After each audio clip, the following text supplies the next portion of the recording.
कार्तिक कृष्ण पक्ष की त्रयोदशी तिथि के दिन धनतेरस का पर्व पूरी श्रद्धा एवं विश्वास के साथ मनाया जाता है। धनवंतरी के अलावा इस दिन देवी लक्ष्मी और धन के देवता कुबेर की भी पूजा करने की मान्यता है। इस दिन को मनाने के पीछे धनवंतरी के जन्म लेने की कथा के अलावा इसके बारे में एक दूसरी कहानी भी प्रचलित है। तो आइए वो कहानी हम सुनते हैं। कहा जाता है कि एक समय भगवान विष्णु मृत्युलोक में विचरण करने के लिए आ रहे थे। तब लक्ष्मी जी ने भी उनसे साथ चलने का आग्रह किया।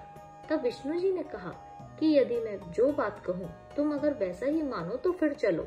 तब लक्ष्मी जी उनकी बात मान गयी और भगवान विष्णु के साथ भूमंडल पर आ गयी।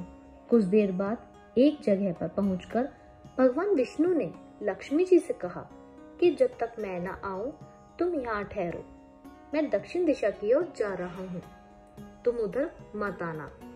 विष्णु जी के जाने पर लक्ष्मी के मन में कौतूहल जागा कि आखिर दक्षिण दिशा में ऐसा क्या रहस्य है जो मुझे मना किया गया, और भगवान स्वयं चले गए। लक्ष्मी जी से रहा न गया और जैसे ही भगवान आगे बढ़े लक्ष्मी भी पीछे पीछे चल पड़ी। कुछ ही आगे जाने पर उन्हें सरसों का एक खेत दिखाई दिया जिसमें खूब फूल लगे थे। सरसों की शोभा देखकर वह मंत्रमुग्ध हो गई और फूल तोड़कर अपना श्रृंगार करने के बाद आगे बढ़ी। आगे जाने पर एक गन्ने के खेत से लक्ष्मी जी गन्ने तोड़कर रस चूसने लगी। उसी क्षण विष्णु जी आ गए और यह देख लक्ष्मी जी पर नाराज होकर उन्हें श्राप दे दिया कि मैंने तुम्हें इधर आने को मना किया था पर तुम ना मानी और किसान की चोरी का अपराध कर बैठी। अब तुम इस अपराध के जुर्म में इस किसान की 12 वर्ष तक सेवा करो। ऐसा कहकर भगवान उन्हें छोड़कर श्री सागर चले गए। तब लक्ष्मी जी उस गरीब किसान के घर रहने लगी। एक दिन लक्ष्मी जी ने उस किसान की पत्नी से कहा कि तुम स्नान कर पहले मेरी बनाई गई इस देवी लक्ष्मी का पूजन करो, फिर रसोई बनाना, तब तुम जो मांगोगी मिलेगा। किसान की पत्नी ने ऐसा ही किया। पूजा के प्रभाव और लक्ष्मी की कृपा से किसान का घर दूसरे ही दिन से अन्न धन रत्न स्वर्ण से आदि से भर गया। लक्ष्मी ने किसान को धन धान्य से पूर्ण कर दिया। किसान के 12 वर्ष बड़े आनंद से कट गए। फिर 12 वर्ष बाद लक्ष्मी जाने के लिए तैयार हुई। विष्णु जी लक्ष्मी जी को लेने आए तो किसान ने उन्हें भेजने से इनकार कर दिया। तब भगवान ने किसान से कहा कि इन्हें कौन जाने देता है, यह तो चंचला है, कहीं नहीं ठहरती, इनको बड़े बड़े नहीं रोक सके। इनको मेरा श्राप था इसलिए 12 वर्ष से तुम्हारी सेवा कर रही थी।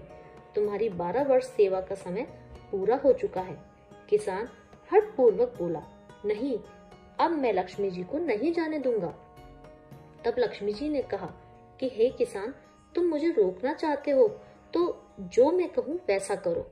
कल तेरस है, तुम कल घर को लीप पोत कर स्वच्छ करना, रात्रि में घी का दीपक जलाकर रखना और सायंकाल मेरा पूजन करना, और एक तांबे के कलश में रुपए भरकर मेरे लिए रखना।